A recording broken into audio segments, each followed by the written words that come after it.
ভারতবর্ষের ইতিহাসে এই প্রথম যে মুখ্য নির্বাচন কমিশনার অর্থাৎ chief election commission of India তাকে তার নামে সরাসরি থানাতে এফআইআর করা হচ্ছে। কি অভিযোগ নিয়ে? যে মুখ্য নির্বাচন কমিশনার জ্ঞানেশ কুমার তিনি একটি শাসক দল অর্থাৎ ভারতবর্ষের প্রধান যে শাসক দল বিজেপি সরকার, সেই বিজেপি সরকারের দালালি করছে বলেই সরাসরি অভিযোগ করছেন কে? পশ্চিমবাংলার শাসক দলের নেতা মন্ত্রী।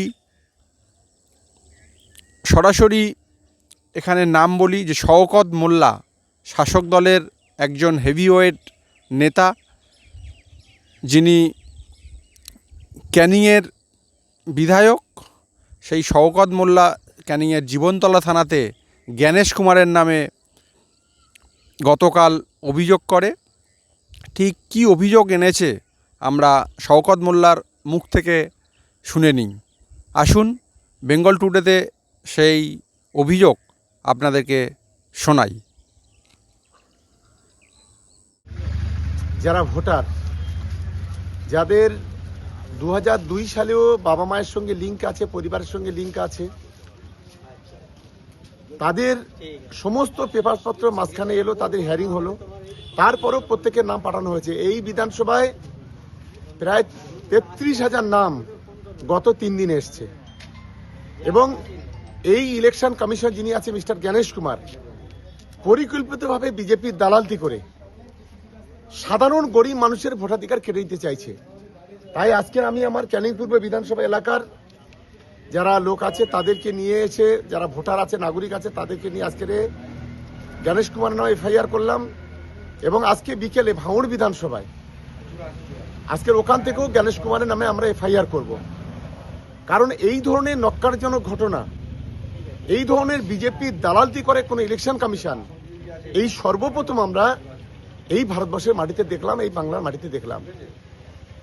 আজকে যাদেরকে নিয়ে এফআইআর করতে আসে তারা কি বৈধ ভোটার, অথচ ভোটার লিস্টে নাম বাদ গিয়েছে? শুধু তারা না, বৈধ তো ভোটার, সেই সঙ্গে সঙ্গে তারা থেকে তাদের পূর্বপুরুষ তারা এই মাটিতে জন্মেছে।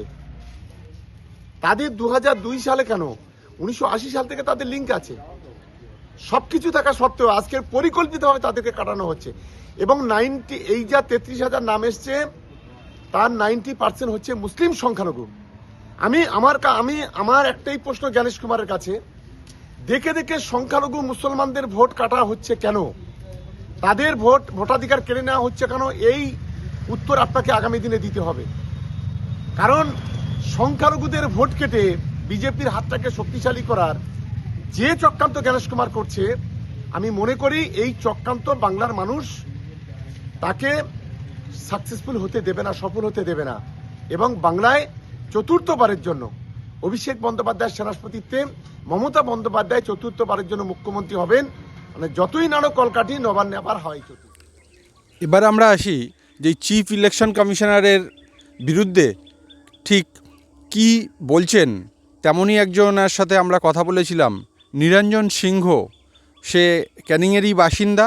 তার বক্তব্য যে আমরা 2002 সালে ভোট দিয়েছি এবং আমাদের পূর্বপুরুষও এখানেই বাসিন্দা এবং তারা প্রত্যেকটা সময়ে ভোট দান করে ভারতবর্ষের। তো কিভাবে আমাদের নাম সেই তালিকা থেকে বাদ যায়, আমরা এটার বিরোধিতা করছি।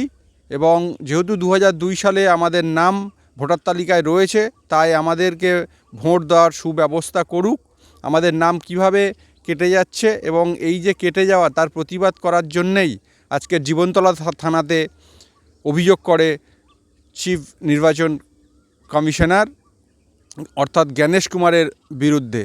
এবং তারা যাতে ঠিকঠাকভাবে ভোট দিতে পারে তাই জন্যই শওকত মোল্লাকে নিয়ে আজকে জীবনতলা থানাতে জ্ঞানেশ কুমারের নামে অভিযোগ করা হয়। আমরা শুনে নিই কী বলছেন, তার মুখ থেকেই আমরা শুনে নিই। আজকে থানায় আজকে থানায় এসেছি যে এসআইয়ের জন্য এসআইয়ের কাগজ আমরা প্রথমে 2002 আমার নাম আছে, অথচ এখন দেখছি কাগজ ঘুরে আসছে বারবার। কিন্তু এর আগে আমরা যখন করে তখন আমরা জমা দিয়েছি, দেওয়ার পরেও ফের নাম দেখি এখন ঘুরে এসছে, যার জন্য আমরা মাননীয় শওকত মোল্লাকে নিয়ে আমরা থানায় এসেছি নির্বাচন কমিশনের বিরুদ্ধে অভিযোগ জানাতে। আপনাদের দাবিটা কি? আপনাদের দাবি আমাদের সঠিক নামটা আসুক, সঠিক নামটা আসুক, আমরা যেন ভোট দিতে পারি। আমরা এখানকার বাসিন্দা, আমার পূর্বপুরুষ এখানে জন্মস্থান, এখানে বাসিন্দা আমরা, কিন্তু আজকে আমাদের নাম কেন বাদ যাবে? 2002-এর লিস্টে আমাদের নাম আছে, 2025-এও নাম আছে, কিন্তু এখন নামটা বাদ যাবে, কিভাবে বাদ যায়? সেই কারণের জন্য সেই কারণে আমরা এসেছি। আপনার নাম কি? আমার নাম নিরঞ্জন সিংহ, কোথায় বাড়ি? মাঝের পাড়ায়, জীবনতলা মাঝের পাড়ায়। হ্যাঁ।